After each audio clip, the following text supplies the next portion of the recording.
Whoop. Alrighty. Hello out there, all you indie weekend people. Thank you very much for stopping by for another fantabulous indie weekend brought to you by Team Skyju. Thank you again, everybody, for stopping by for another indie weekend. Thank you for all the hosts. Thank you for stopping by. Thank you for the watching. And thank you very much for spreading the indie love. I am Future Cop LGF, bringing this indie love to you as part of Team Skyju, and we are going to be playing a horror game. That's right. That scream is getting you amped for the horror, right, Wolfheart?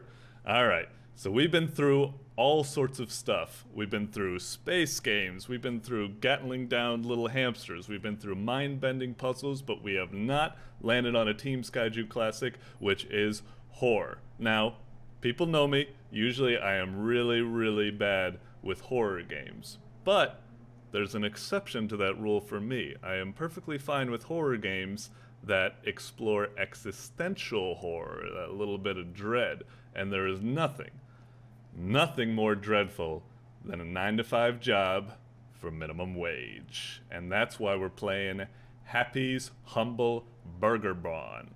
And Burger Barn. Once again, a little stumble showing me just like you. Thank you again, Big Monkey Meat, for the following. Alrighty, so on the line as a special occasion, I have got the deathly power, the man of the hour, the Scythe Dev, the shred of man, John. And that's the cue. Or maybe he says what's going on? And there we go. Alrighty, so we'll be playing this game, and our boy, the dev, will be here to provide a little bit of insight into the game, hopefully. Hopefully he can get some word edgewise while I'm going like, being scared as I'm going. But yeah. I'll try not to make you feel too comfortable with my prose. Gotta let you suffer a little. Gotcha. Alrighty, so without further ado, let me stop yapping away and let's start up the game. And let's hope it pops up on screen for you shortly. Should be showing up right about, there we go, the wonderful Made in Unity. And listen to the nostalgia. That is a Roland D50 synthesizer, which was used to make the actual PS1 sound. So I didn't just steal the PS1 noise, I learned how to recreate it myself. Not too shabby. I do notice it has a little bit of a different from the classic PS1 sound. But yeah, I only figured out what the recreation. sweep they had. They had a synth sweep in there, and then there's like some bell noises, and the only one I really took from it was the synth sweep. Gotcha. That's cool. I was curious, was the when I initially was introduced to Happy's Humble Burger Barn, how could I mess up the thing? It's right on the screen right now. Tongue twister. Yeah. I noticed the logo before used to be like a little bit of like a cartoony logo, and then like the day of the release it kind of switched to the more spooky one in the PlayStation box art. Was that kind of a late addition, or just the logo, or was it a late addition for the PS1 aesthetic as well? Caleb is he crushes it with Photoshop, in my opinion. So Right. he just makes like an excess of graphics, which is good, because this game is kind of schizo, so it's good that it covers a few different marketing styles. Yeah. Surprise people when they come into it. Hopefully. True. The PlayStation aesthetic has been quite big with horror devs lately. Puppet Combo and all sorts of stuff. I think this was featured in a, was it a Dread XL package or something with other horror devs? That's not this game. We were finishing this game, and we were contacted to do a game jam, which is being sponsored by Epic Pictures Film, and like they did Turbo Kid and Terrifier and a few other movies, and they're in partnership with Dread XP, which is the video game wing of Dread Central. So they're doing a 10 dev horror game. Let me see if I can remember them all off the top of my head. There's the Dust Guy, Airdorf, Torple Duke. You already named all the ones I could remember. Shit. Soda Drinker Pro, the guy that's making the Airport with Dogs game, Us, obviously, so it's I haven't heard 6. of that one. Right. There's 4 left. Who else? Secret Cow level. People, oh man, they're all really good. I've seen little samples of all the games, and they're wildly different. Oh yeah, oh yeah. So anyone grabbing it will get 10 games for $7. $2 goes to coronavirus or Doctors Without Borders relief efforts, and yeah, it's really cool. We did a game in 7 days, a little over 7 days. I think it was like 8 or 9, maybe. I made a template early for my music. I'll admit that, but I didn't start right until we got the go ahead. But it's going to be a pretty cool game, and so it'll be our next one after this. Yeah, yeah. Alrighty, I'll crack on with a little bit of gameplay just to whet these people's appetite for retail work, or what I call it, food service work, I suppose. You ever work food serve? I have. Unfortunately for me, Hooters, really. That's quite nice. The only retail I've worked is a little party goods store. No food service yet, unfortunately. Kitchen work is more brutal than people give it credit for sometimes. Oh yeah, oh yeah. Alrighty. Here's actually, I have constant nightmares about driving. I don't even have a driver's license, but let's see if I can make it through this. Mountain Dew, speaking of essential work, my job sent me letters from 2 states because I work out of state that I was essential. So I was like, I ironically bragged about that because everyone was saying they were essential. I'm essential in 2 states. Oh, yeah, yeah, yeah. And right. Jokes aside, like, you know, anyone that's still working during all this, props to you. Yeah. And that billboard up there is the main crux of the game, right? This is all part of a shared universe that you've constructed, Northbury Grove. It is, but it's not really intimately tied to those games, but they are. Like, right now, clearly they're starting to make movies about that tragedy in this universe.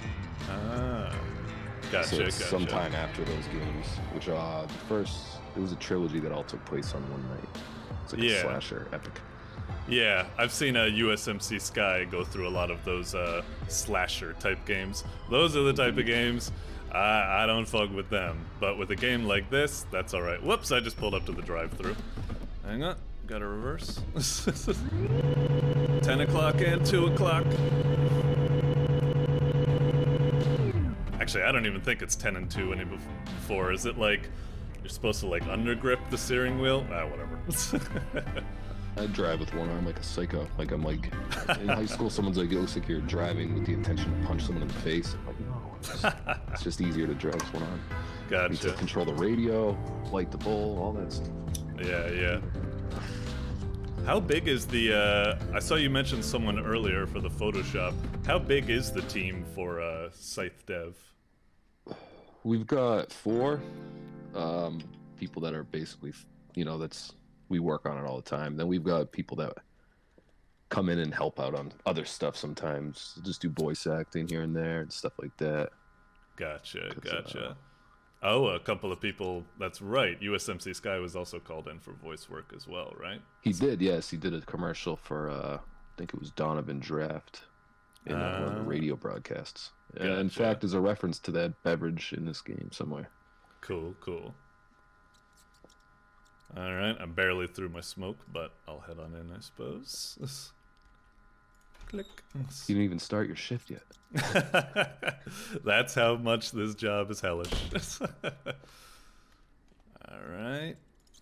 Got my time card. May as well slap the base. It's my actual base. Oh. I sent a picture in the modeler, Blake, just... Oh, when he just chopped it. And then they're like, they added that caption. I'm like, we should actually make it sound like something. So one of the songs on the playlist, the one you were driving to, actually, that's a bass line from that track that I just isolated. Oh, cool, cool. Easter eggs are good, especially around Easter. Yeah. Alrighty. Do I need to call in or anything? Oh, God, we got rats here. Gross. You know, I've always been terrified about that. Like, you think that a restaurant is always like so good, but the horror stories I hear from like my brothers when they worked in food service is like they talk about like, you really think any of these places are safe? The place I work at, like, nukes the place like every night, and we still get pests. You think those little like mom and pops are gonna be any good? Ugh. I try not to think about it. All right. Well, you gotta hope that all the bacteria dies when it's cooked. Right. Gonna head out to the start. Okay. Looking good. But seriously, what time is it? It's like, I know it's 24-hour, but come on. Alright. Snap it on. I guess, is there a light switch for this place? Oh, right. I can sprint with shift. Gotcha. It's always a good sign when you can run. There's just something to run from. Oh, God. Please, I must have it just be existential horror instead of that. Okay. Orders here. Wow, somebody, I didn't even hear him drive in. Okie dokie. So I can deal with this type of stuff. Like, this was the primary reason I played the game, because I was all like, spooky game, I don't know if I'm down for that chase type stuff. But if it is just handling orders and stuff like that, that's actually pretty fun. I kind of have, like, as much as I'm an action game type guy, I really like, I completely phased on that order. Happy's Deluxe. Wow, he wants the burger already. Alright. It's funny because the Skyju events, it's always people that don't play horror games that get stuck with our games that are always primarily horror. Like Elf with Grove. Yeah, management sims I've always kind of found fun. Like, what you may call it, like on the mobile, you got like Papa's Burgaria and blah blah blah. Clearly the experienced Skyju member that's played our games, yeah. He was running away from the slasher pretty good. Like, he had played the game before. We're like, hey, what's going on here? He is very well experienced from running. From, still died a few times, Maniacs. Too. Oh yeah. But was pretty good at dodging them.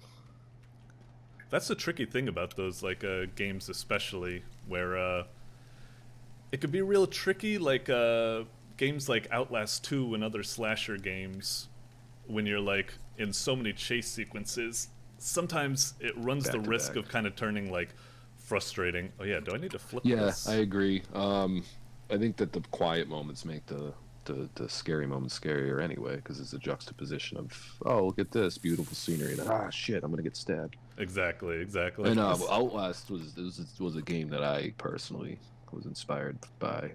You know, like, that's one of my points of inspiration for sure. I know that not the whole team played that, but for me, definitely was one. Yeah. I am being the slowest I haven't played the second one yet, though. Yeah. I think, but it looks good. I think the first one is, like, considered, like, amazing by, like, everybody. It's like the second one that I think was, like, a little bit, like, maybe too chase heavy and wore out its welcome, like, too fast. There's always that dividing line I can sometimes see with UMC Sky, where it's like, at first he's spooked, and then he's just like, you killed me for like the 20th time, just stop killing me. Yeah. There's a balance for sure. Yeah. It can be rough to handle that. Were you inspired by some other stuff besides Outlast? Any other big games? Oh, absolutely. I mean, the whole aesthetic is just from the games we grew up with. And there's a lot of indie horror devs that do that nowadays, and it's cool. It's like you could tell that all of us are straining the same influences through different strainers. So, yeah. You get a lot of cool games that are in an aesthetic, like N64, PS1 in particular, are good. Because what it is it enables indie developers who don't really have the resources as giant studios to turn out products that are just as good in a sense of immersion and aesthetic. Right. And then the nostalgia is huge. Like, you mentioned Puppet Combo. There's others. 98 D-Make. Who else is doing that? There was that Siren Head game has reemerged recently. The Haunted PS1 Game Jam that just popped off. That's pretty cool. Then Airdorf does all those Genesis-looking games. Song of Horror looked really cool. Yeah, Faith and Faith 2 and all that. Yeah, there's a lot of cool indie horror games that are leaning on that nostalgia. But we actually referenced the PSX theme and how it ties into the universe in this game eventually. Gotcha. Yeah, like you say, it is very good in terms of like some people, for the PSX graphics, it is kind of I completely blanked on the order again. pro streamer. Consider it just part of working a retail job where you're just like, just completely droning out. But yeah, you have a dev on that's better. That's even better than playing the game. Yeah, yeah. Perfectly, you know. Yeah. You have a good excuse. Thanks. But yeah, the retro aesthetic, like a lot of people will just say it is very good, like retro, eye-catching, nostalgia and stuff. But a lot of people do like it. They point to old games like Silent Hill and such, where kind of the weird pixelization of the graphics is kind of like horror games that kind of like hide the identity of the monster or something. It's like, it's kind of all up to your imagination, I suppose. So the pixelization kind of helps that, I suppose.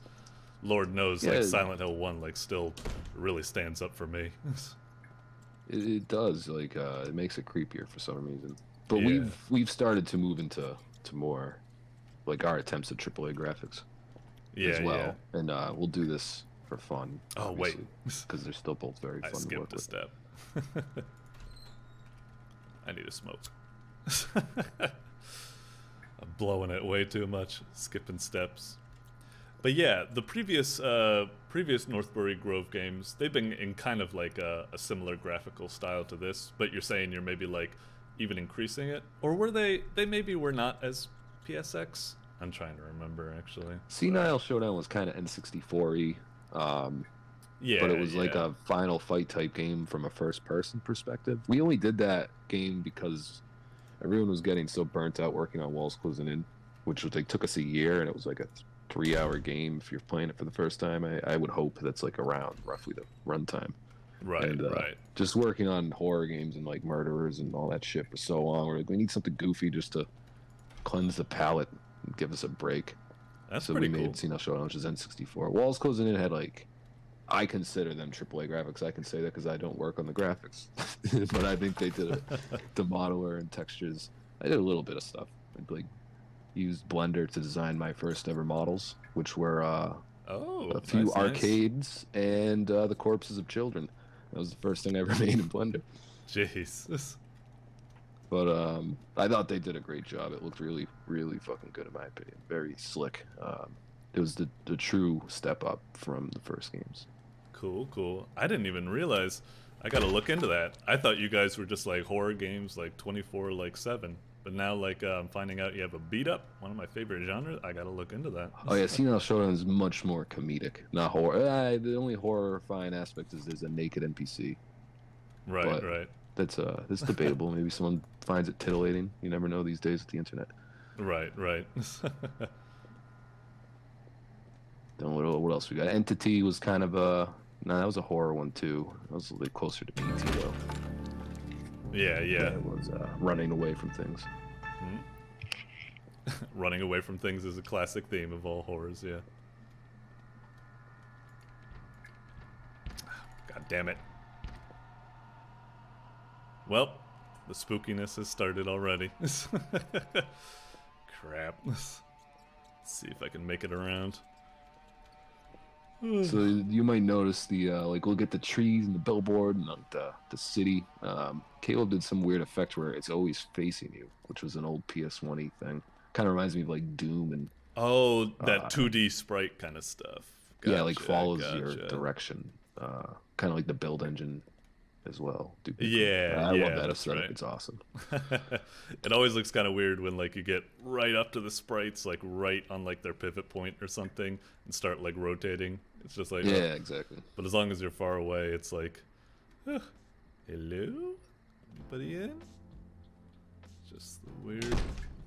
It's Jesus. We actually made a note to our patrons on that menu as well. Oh yeah, Everyone's got their own menu item. Try to. Oh, for all of the actual like food like on offer. Yes, yeah. Figured be a nice way to get people involved. We always like to pay it back. Cake it. Mixtape cake. That's lovely. I actually made the cakes are made by our modeler's wife, Kelsey. I didn't even realize that was a cake. I made those cheesesteaks. Those cheesesteaks were all me. Holy moly. Delicious. Nice and cheesy. Very nice. Yeah, you gotta use Cheese Whiz, I'm telling you. And caramelize those onions. I'm a late comer to Cheese Whiz. For a long time, it was provolone, and then all of a sudden, somebody showed me Cheese Whiz. I was all like, I wasn't expecting this to work so well. You would think it isn't good, but for some reason, it's delicious. Yeah, yeah. it's a staple. Word. Yeah, that menu took me hours to design, and then no one has looked at it in any of the Let's Plays, and there's been hundreds. Ah, well, I'm glad I could show it some love. It's fine. You know, like, no, it's good. It means if it's so detailed that you're not looking at stuff, then that's good. Like, it means it's just kind of blends in. That's the real, like, tricky part, where it's like sometimes, like, you work so much on these things, you kind of want, like, the player to be, like, forced to do it, and yet the other time you're like, but it is kind of there. They'll subtly know it, even if they don't notice it, I suppose. It could be rough. Good to take away that agency of choosing whether or not you want to slap the bass, or would you rather pet it, or just let it be. Yeah.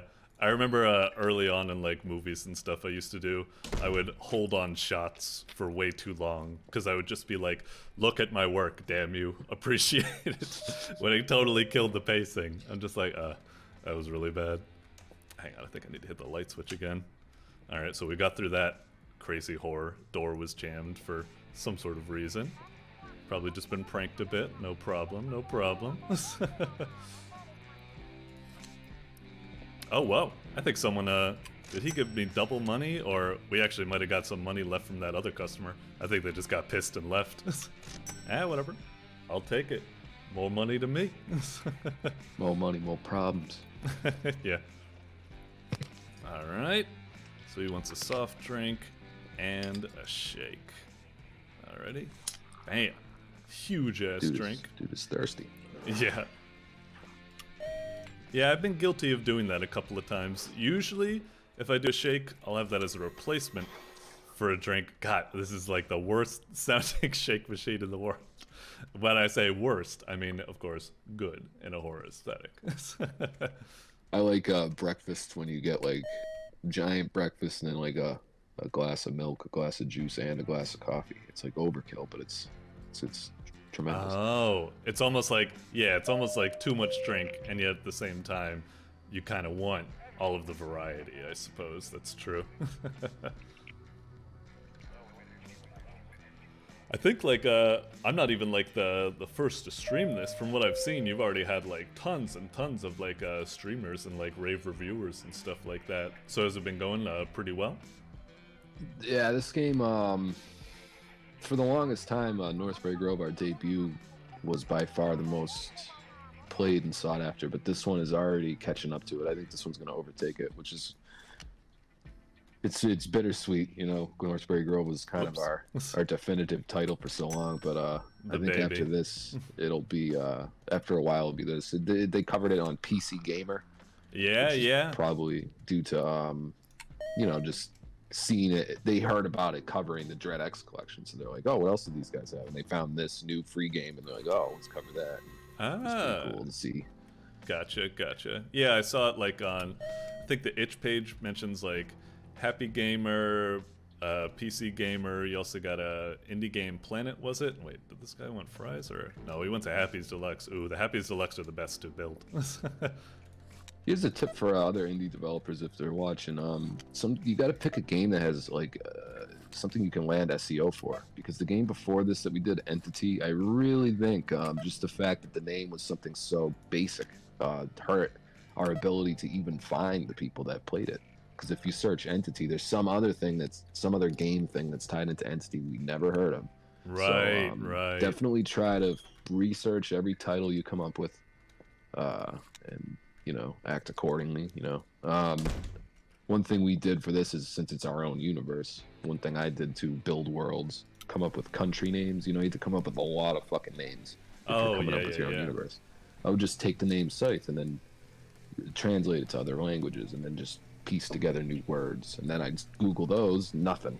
So I just invent terms. The next game is called Carthank, for example. I think that's two different ways to say Scythe in other cultures that I just fashioned into its own new word, and there's nothing else for it that I found. Cool. That can be a tricky one. Yeah, certainly sometimes when I've been trying to look up, like, indie games on YouTube, the name will just be like taken by like maybe not even another game, but like a music video, a band, all sorts of stuff. And then I guess you're kind of like fighting. I remember there was a little puzzler game called, I think it was called like 10 Million or something. And when you play it, it says, hot tip, don't call your game 10 Million, because it's impossible to search for. Yeah, it's definitely good advice. Yeah, Speaking of, I see Jilted in here. You were making a game. How was that going? I remember playing a demo of it. Oh, that's right. Was that the Pink is also here. Pink Anendamome. I can't pronounce his name. He crushes it with the speed runs. I haven't seen anyone else beat our games as fast, but we got a challenge for him with Karthank. I'm very excited to see him beat that in within 10 minutes if he can. We'll see. Gotcha. Oh, have you already had like speed runners for Happy's Humble Burger Barn?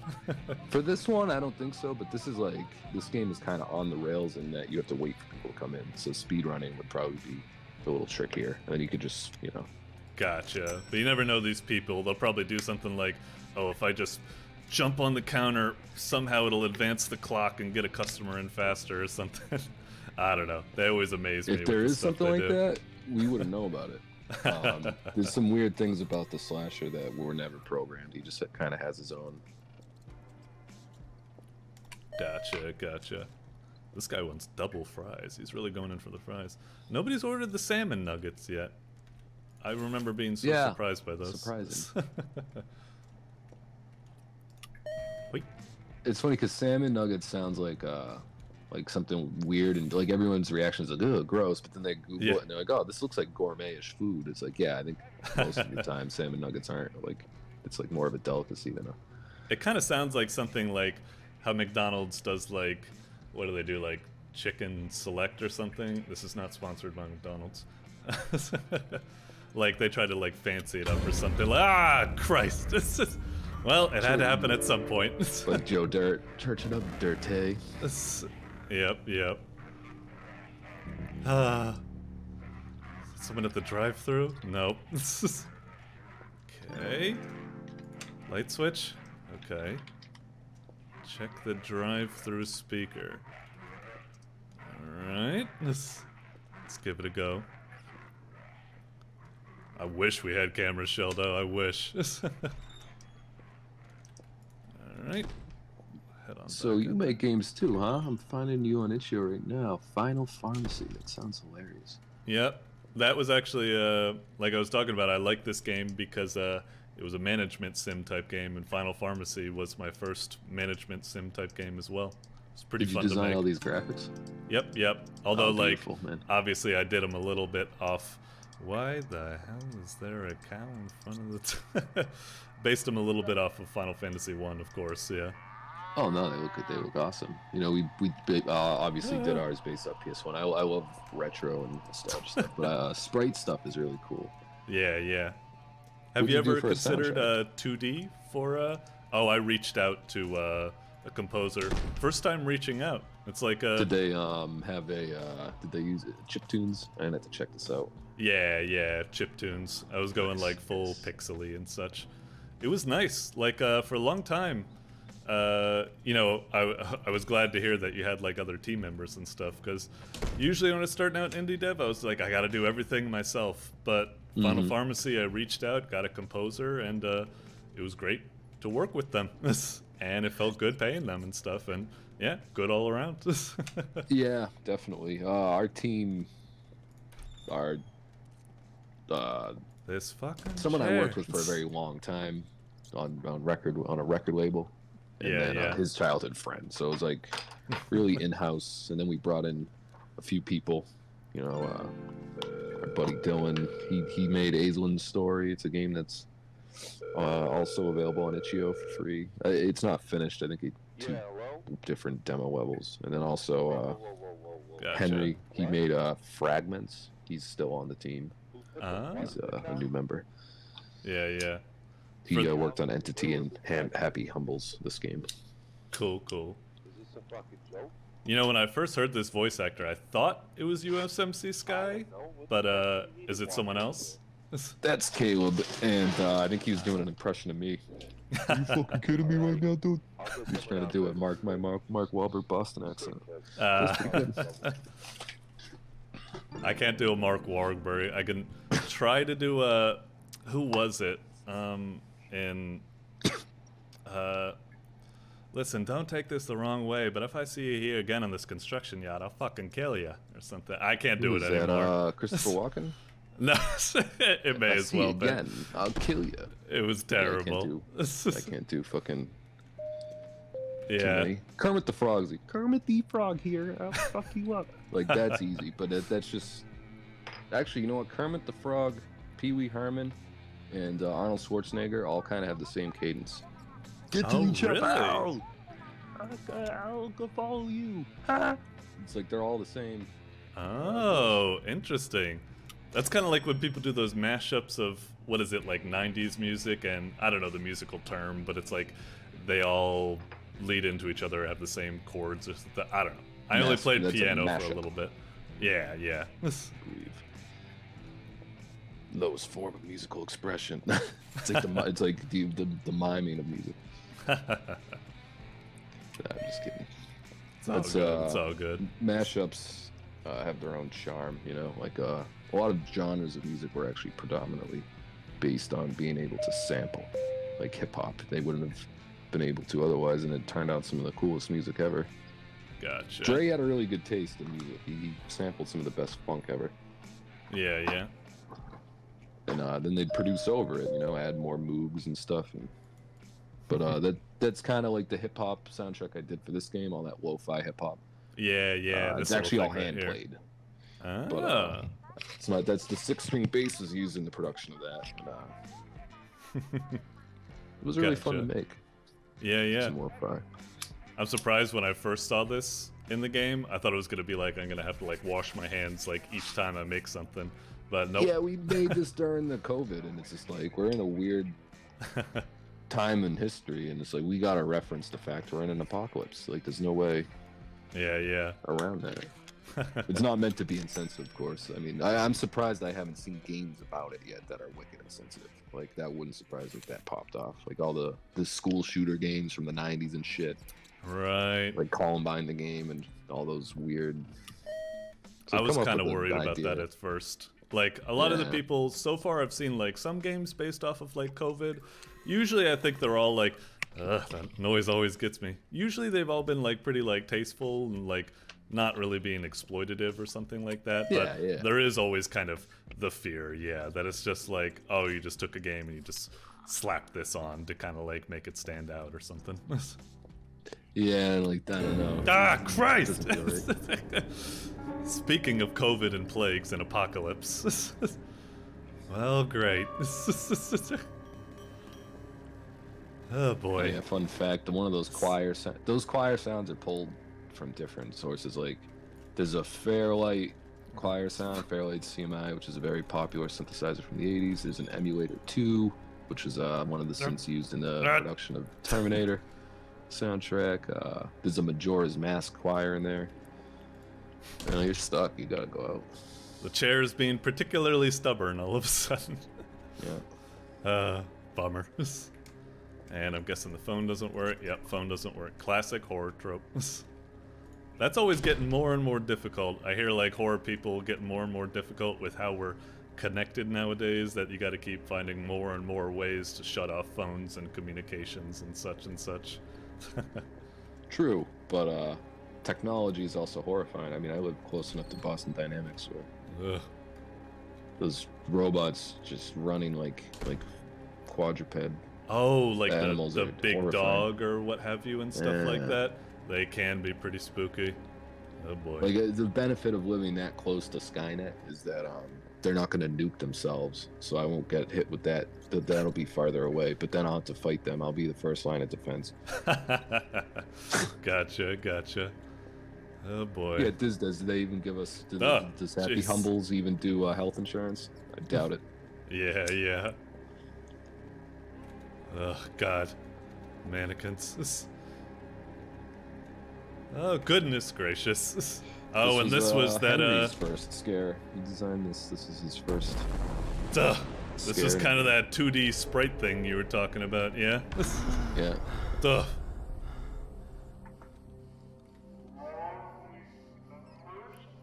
And here's where it all goes. This is very reminiscent of the existential crisis one has when they clock out of a fast food job. Oh yeah.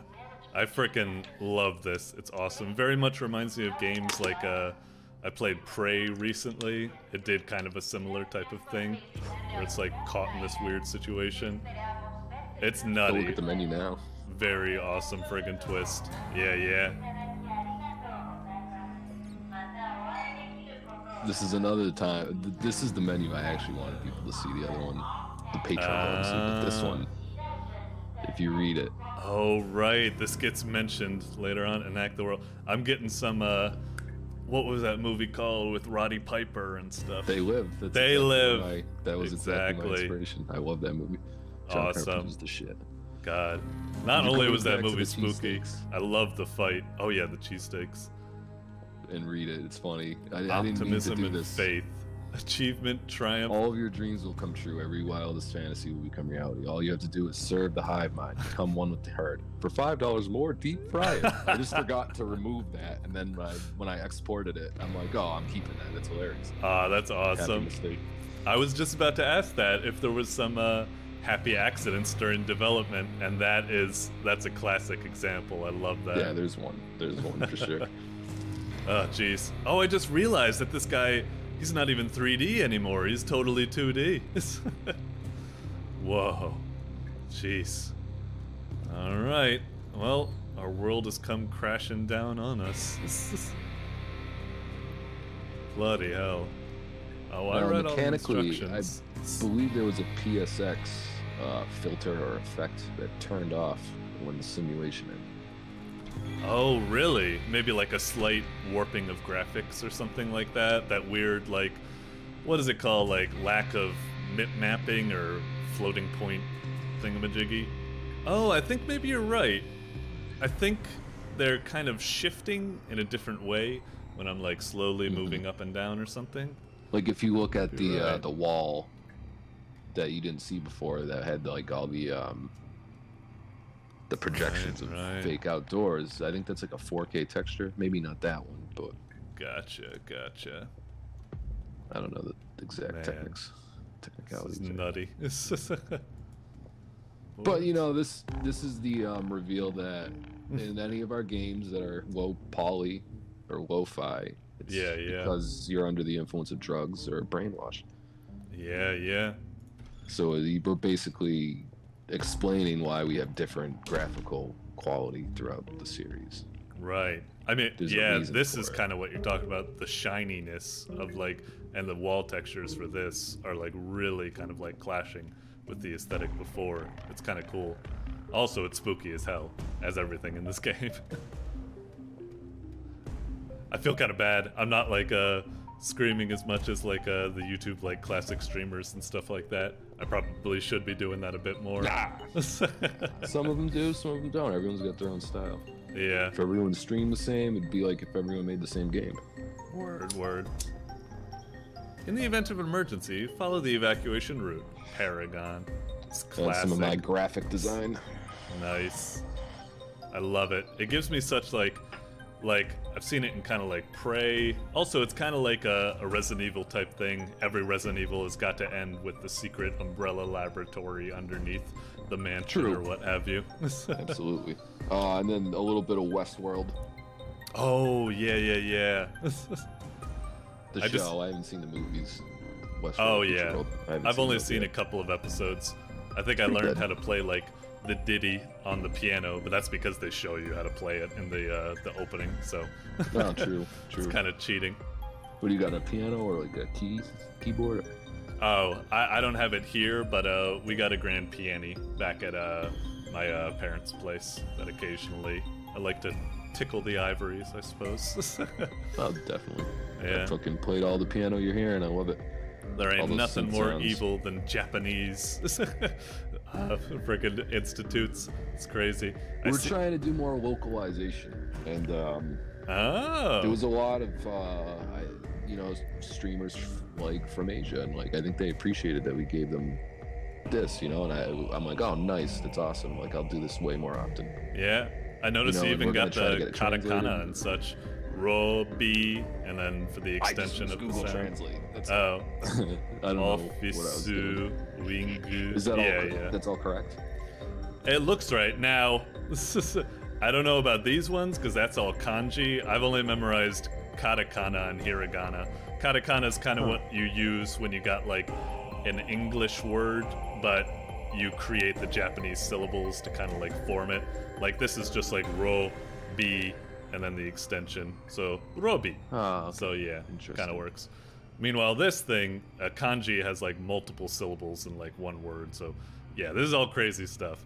And this is only me using my little like, you know, anime plus like trying to memorize a little translation book I used to like read back in like high school and college. Nice. But yeah, it's looking all solid and friggin' crazy. I mean, I love this twist.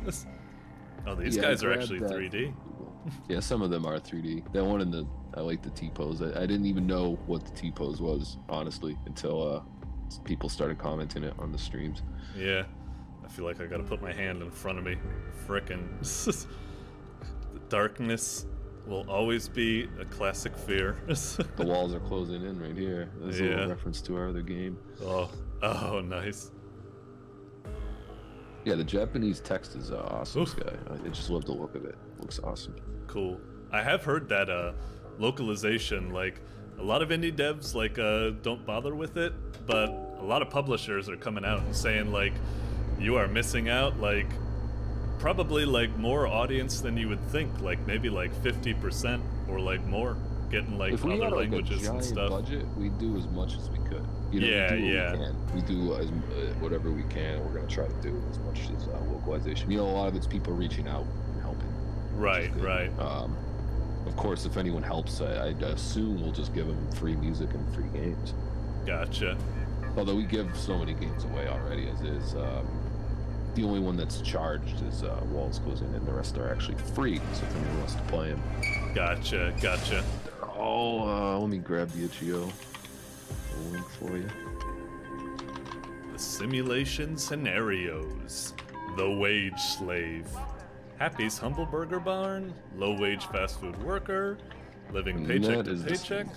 And trauma-based climax, light drugging, and audio-visual brain entrainment. Now, is that actually a word or is that actually a typo? Is it entertainment or entrainment? Entrainment is basically. Does that actually mean beats. Yeah, it's a real thing. I actually almost used binaural beats in the soundtrack. And isochronic tones that would make the people playing it feel uncomfortable. But I didn't end up doing that in this game. I did do it for the pause music in Carthang. If you hit pause and sit there and listen with headphones, the two different there's like 350 hertz and 345 hertz, and then your brain kind of meets in the middle, and different hertz will give you different emotions. I don't know. I read up into it. I don't know quite what I'm talking about, but the pause music in the next game will make the player feel uncomfortable by design. Gotcha. That's crazy. So they got like no place to hide, I suppose, huh? It's pleasant music too. That was the joke. Oh, gotcha. Thanks, Elf. It's all about the attention to detail, in my opinion. Like, that's what I like to try to put as much stuff in this as we can. Like even that video playing. Made that over an hour just because I thought it looked cool. Yeah, and detail. I love this like lobby. That's such a really cool establishing shot when you come right out. Super solid. And then I love finding out the little clues like this. Their environmental design. Welcome, investors. Looks like it went well. Yep. Of course. Let's see. Anything behind the desk? Ooh. Northbury Grove Massacre. So is this a ref to the previous game? Yep. You play as Grace Bailey in Walls Closing In. You play as Connor Ladoon in Northbury Grove, and Trevor Quint is who you play as in King's Comfort. Gotcha. Status on the Rock the Warehouse teenagers who came in direct contact with the Butcher of Northbury. So they've been, I see. So they've been monitoring the whole situation, huh? Yep. Same universe, not explicitly tied, but Paragon has their fingers in everything. One of the biggest reveals is this company. They've been hinted and alluded to. If you turn around and look up, there's a poster of the guy that was in Northbury Grove, and he's the CEO. Ah, gotcha. Happy symbol. And you're right, Jilted, that does really give me a SCP vibe. That's kind of the other word I was looking for. SCP is kind of big on these weird. I see this term thrown around a lot, and I've never. In fact, one of the people in the Game Dev Jam with us on Dread Collection did SCP Blackout. But I don't get what SCP is. What is SCP? I'm not too well versed in it. From what I understand, it's supposed to be like, I think it's kind of just like this make-believe, like conspiracy type thing. Like people create these weird phenomena, just like almost kind of like a fan fiction stuff. Like, oh, we'll create Slender Man, or we'll create the Butcher and stuff. And so SCP. It's an open world. I mean, an open source universe for people to work in. Yeah, I think it's like an open source universe where people make up these spooky type of fan created monsters. Like, I think the famous one that a lot of people got into was this one monster that is perfectly normal as long as people maintain eye contact with it. But if anybody loses eye contact with it, even for an instant, it will all of a sudden just like move at like the speed of light and start like snapping people's necks or something. So people just make up all these types of lore, and then it comes together in this like crazy wiki filled with monsters. And then I think a lot of people just base off monsters. What? It's like Millennial and Gen Z's urban legends. Yeah, like the next exactly. Phase of urban legends. They make it up, and it's a lot of the times it's tied into stuff like that exists. Like, oh, there's a video of SpongeBob, and one episode Squidward offs himself, and then that becomes a lore legend. And you like want to see that episode, and some people make their own versions. Right. So I can kind of see that. Like, I saw a game called Siren Head recently that got popular on itch, and I think that's one of those monsters from SCP. I think. I don't know. I keep hearing about it. There's an SCP Foundation that is totally fan-created. Paste is a good description. Yeah, creepypasta would be good. Is it? Oh, it's like the X-Files, okay. Yeah. I put in the Sega cartridge and Sonic bled at me and stuff like that. I don't know. Now this good-looking hunk of man right here, is this a team member as well, you were saying, or somebody else? That's the guy that owns this he owns Paragon. Gotcha. In fact, he's mentioned in like every game. He did this portrait is in the factory in Northbury Grove, and it's he's mentioned in the Cultists and Compounds. The guy that the cult leader in that game, I actually did the voice of him. They're all against this guy. He's revealed to be a mayor, and there's a bunch of war. It's hard to get it all across in the game without it being you gotta let people kind of imagine stuff. Oh yeah. That's the best thing. We're planting seeds for big stories, basically. So like this isn't something we came up with for this game. This character and this organization existed before we started making games. All the lore dates back to like 2003 to 2007 when I was in high school. I started making all this stuff. Gotcha.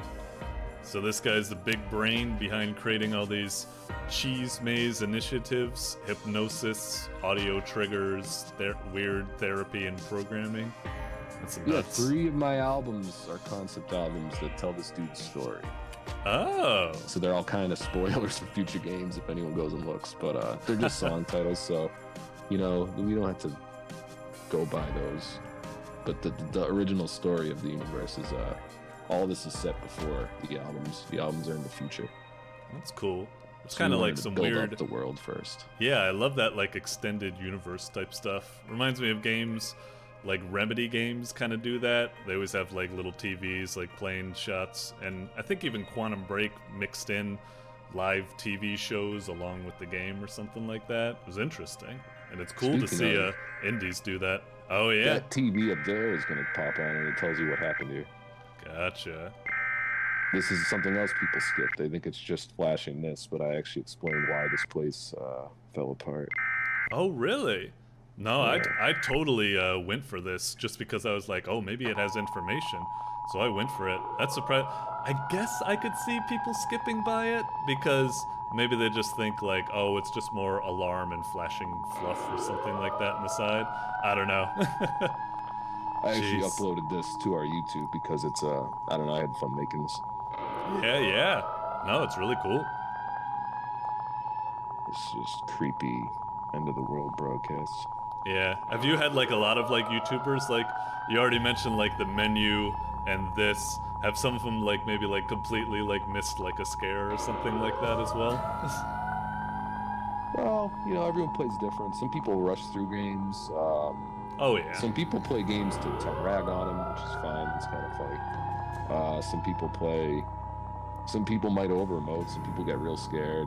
I like people that are immerse themselves in a comedic way. That's always my favorite. Right. I always like actually scaring people. Yeah. There's a lot of good tips, you know, like watching streamers and LPs. You take a lot of notes on your work and see what works, what doesn't. Yeah, it must just be real tricky because you really gotta like, I guess, orchestrate and really like draw their eye in like certain ways with all sorts of like tricks.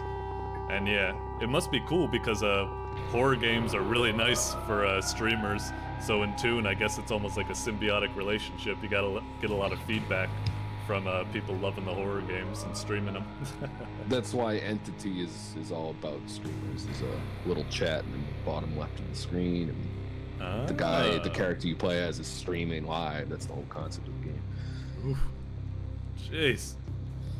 I don't even notice. I think I noticed this crazy like warped door at the moment. I think it's the first time I've noticed that, and I've watched most of the playthroughs. Yeah, yeah.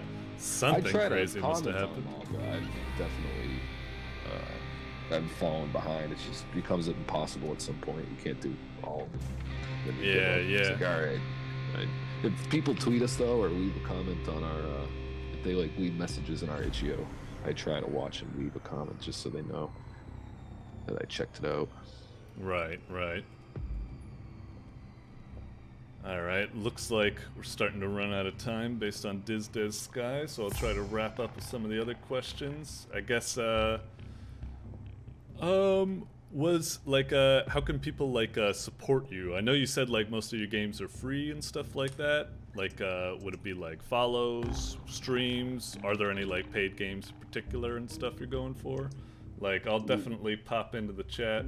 We got the Twitter right here. Bam, follow Dev Scythe. And also, I am not actually going to go... Ah, so you got a Patreon. Okay, good, good.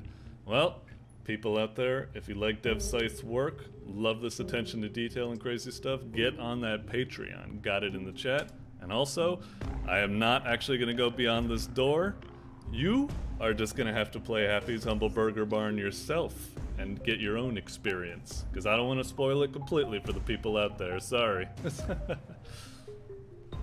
Yep, you already saw most of the twist, but there is something at the end that's further explanation. There's a record label.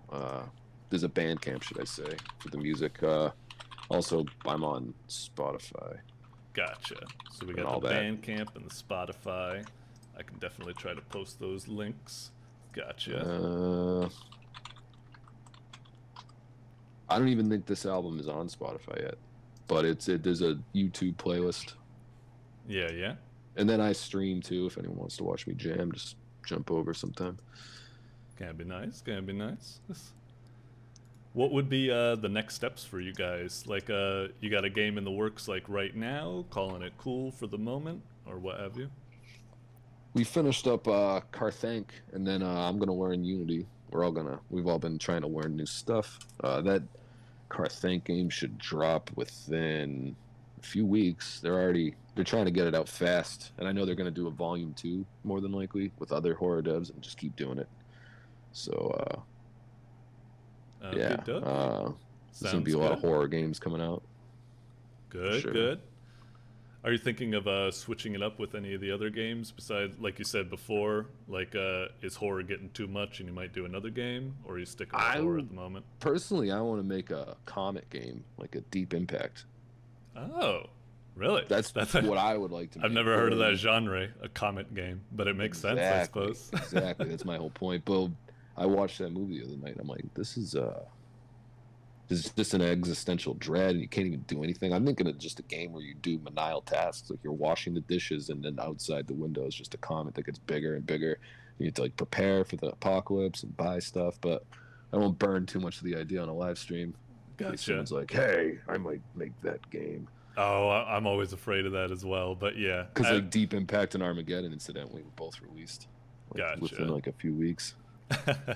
Yeah. Well, that definitely does sound like I said before, like I'm not great with the like chase-like type games, but something like that sounds right up my alley. Same with this Happy's Humble Burger Barn, which was awesome. Thank you very much for dropping on with the chat like this. I guess I probably got to get ready for the raid.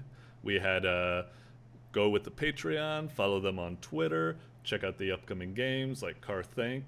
Did you want to give any shout-outs? I know you gave a little bit before with the guy in the blend. Was it a Dusk Dev, Airdorf, stuff like that? Let me just find... there should be a list of all of them. Alrighty. In the meantime, thank you very much for stopping by, everybody, and thank you very much for joining Indie Weekend and spreading the love. Once again, this event was brought to you by Team Skyju, and we're going to be continuing on. I'll be on later, streaming another game. I'm going to switch it up a bit more of an action-orientated game, just because I've had my fill of horror for the moment, though I'll be coming back to it with that comic game and maybe Car Thank if I can get through it. And yeah, we'll be having more coming up shortly with a raid.